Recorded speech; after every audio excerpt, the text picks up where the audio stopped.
We're looking at the screen right now, waiting for the eulogy to begin as these live pictures are coming through.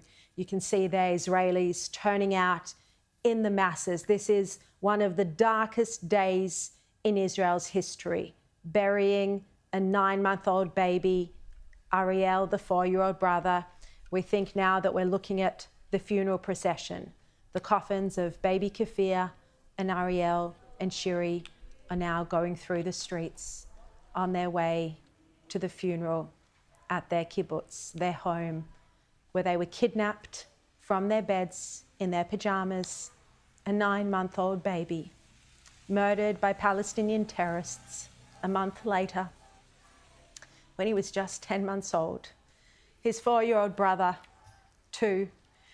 Kafir never got to his first birthday. He never made it to his first birthday. And now today, Israel is out showing solidarity with the trauma and devastation of this family, and the whole world is watching. Every rational, good-hearted person in the world. Our hearts are with the Bibas family right now. They're with Yarden, father and husband, who is right now about to have the worst moment in his life, burying his wife and his 2 little baby boys.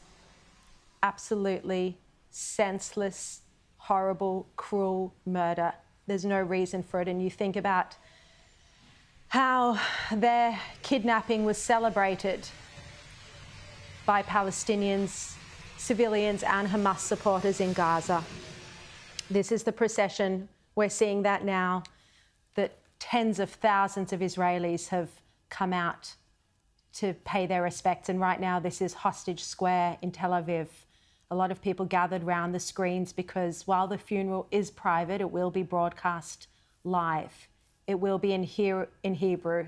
I'm hearing that it is running late at this point in time, and we just saw their live pictures of the cars as they make their way through the city. Okay, we're going to come back to this, but let's bring in now for some reaction, and we'll keep those live pictures on the screen. Let's bring in now Liberal National Senator James McGrath. James, what's your reaction to this, what we're seeing right now? Israel out in force, burying a baby, a child, a loving mother. James McGrath. Burying a mum and 2 children who were murdered.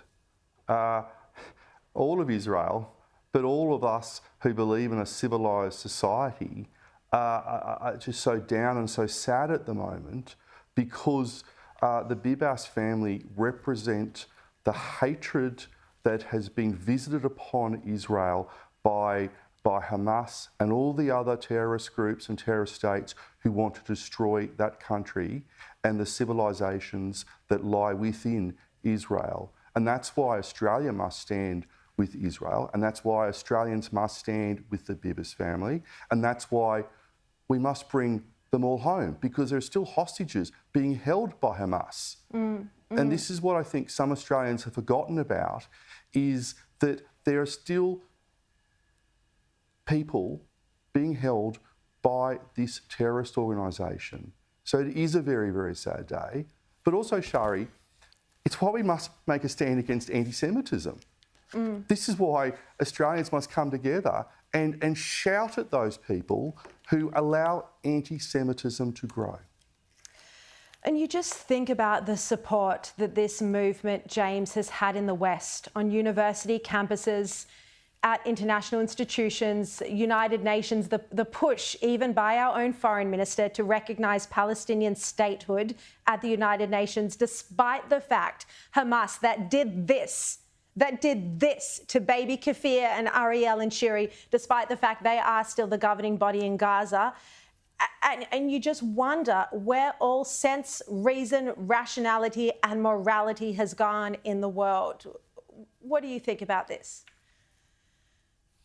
It has left the building in a way, because you have politicians in Australia and you have political parties in Australia, and I am going to call out the Greens political party, who are, in my view, a racist and anti-Semitic party, a party who support the BDS movement, a party who refuse to support the definition of anti-Semitism as written and as agreed by over 30 countries, including Australia, a bipartisan approach to the definition of anti-Semitism. The Greens are the only party in Australia have refused to accept that definition of anti-Semitism. So it's my job, and it's your job, and it's everybody watching this program, and everybody who goes onto my social media channels and looks at when we call out the Greens and we call out these people who attack Israel and attack a fellow liberal democracy and fail to attack Hamas and fail to call for the return of all hostages. Indeed, and you know, we often hear from the likes of certainly the Greens, but even from Albanese government ministers, you hear more often criticism of Israel than you do the demand for the hostages to be returned. I mean, how often has any Albanese government minister spoken about the Bibas family? Now, just to update you on what's going on at the moment, the procession is heading towards southern Israel to Kibbutz Nir Oz. It's on its way. It is running late. The eulogies were meant to begin at 11:30 in the morning Israel time, which is 8:30 p.m. our time, but it is running late. I can also tell you the Knesset, that's the Israeli parliament, has just held a minute's silence for the Bibas family. Masses, tens of thousands, maybe hundreds of thousands of Israelis have turned out to pay their respects. The footage you're looking at now live is from Hostage Square in Tel Aviv. You might be able to hear the music as well, where Israelis are waiting for the start of this funeral, because this family, the Bibas family, has captured the hearts of all Israelis and many of us around the world as well. All we wanted to see, all we were praying for, is to see the safe return of baby Kafir and baby Ariel and their mother Sharri. And James, for me, the images of, and as a mother myself, the images of Sharri as she tried to hold and protect her children. She held them close to her chest, baby Kafir and Ariel, as she was being shuffled and pulled around by terrorists, by Palestinian terrorists and civilians who kidnapped her, and she was just in the greatest of distress trying to protect her babies. And you just can't bear.